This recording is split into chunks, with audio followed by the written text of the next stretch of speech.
need a high-end designer or a lot of money to get a luxe look. Be your own interior designer. This is Affordable Interior Design, the podcast. Here's your host, Betsy Helmuth.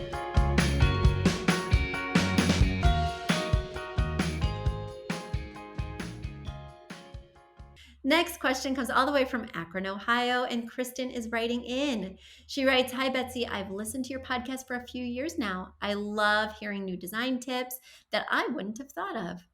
Now for my design dilemma. I'm having trouble picking out rugs for my living room and dining room. They are open to each other and to the kitchen, so I would like them to complement each other. I have a lot of wood going on, but my boyfriend likes it, and I do think it makes this space feel warm and cozy. Speaking of cozy, I want my design to feel cozy transitional. I love neutral tones and natural elements in the transitional style, but I also like a pop of bold color every once in a while too. I've added some photos to show how my space flows, and I also want to mention that I plan on painting my dining room a dark green color. I have it swatched next to the mirror in one of my pictures.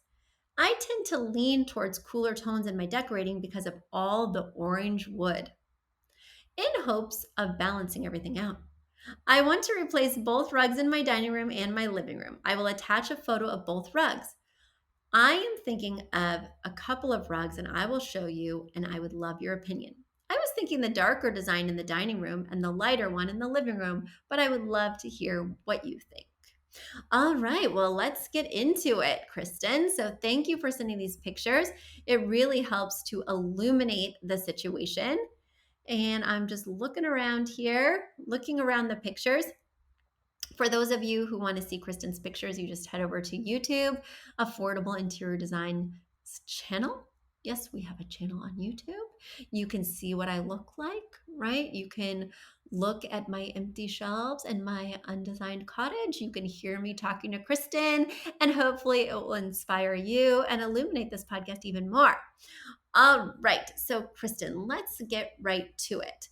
You're going to have dark green walls, and instead of it being like an emerald, I would say it's like a gray Kelly green. It's not bright like grass, but it is that sort of grassy tone, but it's made subdued by like adding some gray. So it's almost like grass green chalkboard paint in the way that it feels sort of matte and deep versus bright and fresh. I love the tone, and I love that your home does have these wooden elements. It does make it feel warm, especially because the cabinets are that warm wood color. So the trim tying in feels really nice.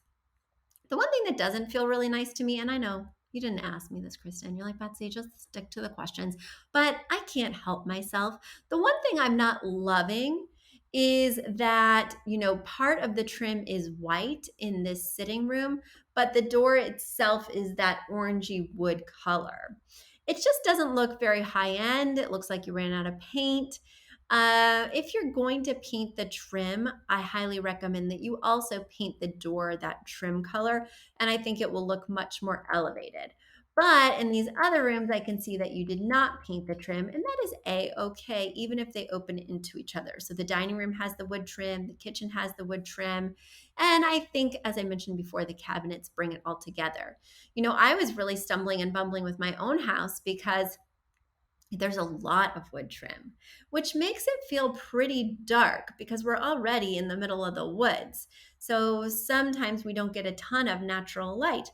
So as I was kind of instructing the painters on what to do and what not to do, initially I was like, we are painting so much of this trim white. I'm going to keep only a couple of rooms with the wood trim, the ones I want to be really moody, but everything else needs to be freshened and brightened.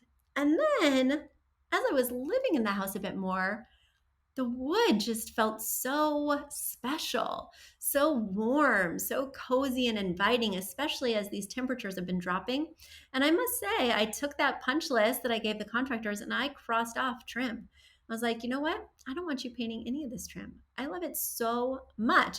And that was a big surprise for me. So the fact that I'm telling you to paint your door, it's not that I'm anti-wood. I just think it's not working in that moment.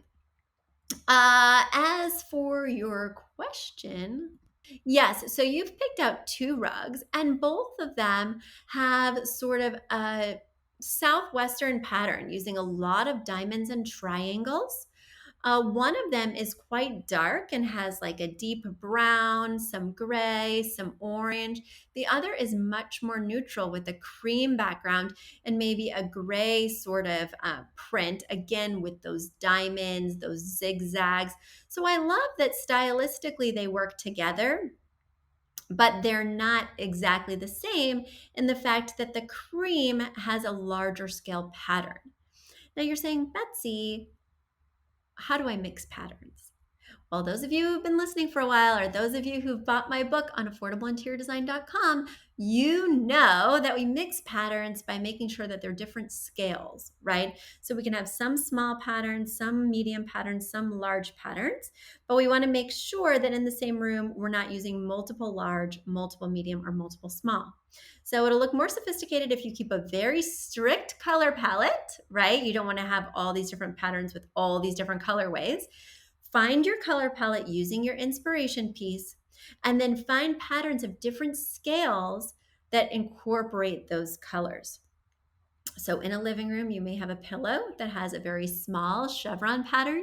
You may have a rug that has a large damask pattern, and you may have some drapes that have a medium floral. That would be a perfect way to mix patterns as long as they all share a similar color palette. Now, when you're doing rooms that open up into each other, there is a burden. And in my house, I have my whole downstairs opens into each other. I have to be thinking in every room, how do I make this color scheme work in this room, but make it feel different? So I have a very tight inspiration piece that has inspired the entire color palette for the downstairs. And as I'm moving through the rooms, those 60, 30, 10 colors, that color palette that I'm using, the 3 tones that I pull from the inspiration piece, but I use in different doses, 60%, 30%, 10%, they are changing throughout this space.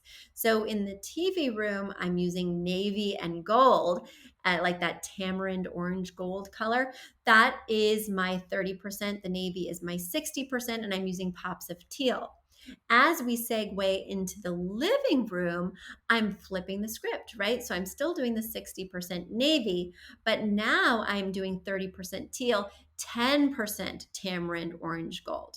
And then as we move into the dining room, I'm using it in even different ways with the head and the foot chairs being navy, more of that 30%, but I'm actually introducing a new color from the inspiration piece.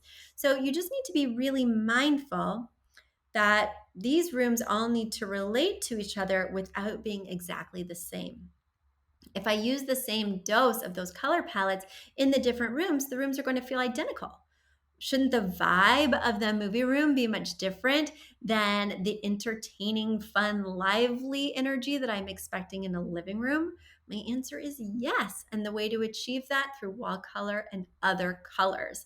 Because the shape of the furniture may, provide the style, but it doesn't necessarily provide the vibe, right? We can get the vibe through colors really quickly and easily. And also patterns. Do I want this to be a space of energy, or do I want to hang and lounge, right? So I love that you've been mindful of that. Only one of these rugs has true Roy G. Biv colors. The other one is just involving neutrals. So I would want you to be mindful that that kind of orangey color that's in one of the rugs needs to be used in that other room that's got the more neutral carpet, so that we can maintain a cohesivity as we're moving throughout the space. But I think that as long as you're really clear on your style word and really clear on your feeling word, and then very clear on your color palette, you really can't go wrong. That being said, I want to go to your 2-word phrase really quickly, because you mentioned it's cozy transitional. These rugs do not at all say transitional to me. They do feel very Southwest. It does have kind of a different vibe. Maybe the cream one could read transitional, but it really depends what you put these with. Because standing alone, I would have said Southwest. I maybe even would have said contemporary, because Southwestern style is so popular right now that it could be considered quite contemporary. But I just want you to make sure that you've got a lot of clarity around that two-word phrase, because that's going to be something you need to hold on to throughout the entire downstairs or any rooms that open up into each other. And as you know, my two-word phrase that I'm holding on to throughout the entire downstairs is mid-century modern fancy, or fancy mid-century modern, you can flip it. But upstairs, because none of the rooms open up into each other, each room has its own two-word phrase that's very different and does not need to feel cohesive with the other spaces. Kristen, I hope that helped. A big thank you to Aton and the Embassy, who wrote our theme song. A shout out to Catherine Heller, who owns the podcast shop and is our editor extraordinaire. We also want to thank Ginny Sunasan and her team at the Savvy Podcast Agency for their help with our social, our YouTube channel, and so much more. We also want to thank Uploft, which is our parent company who supports this podcast. And lastly, we owe a huge debt of gratitude to you. Thank you so much for tuning in and for all your support.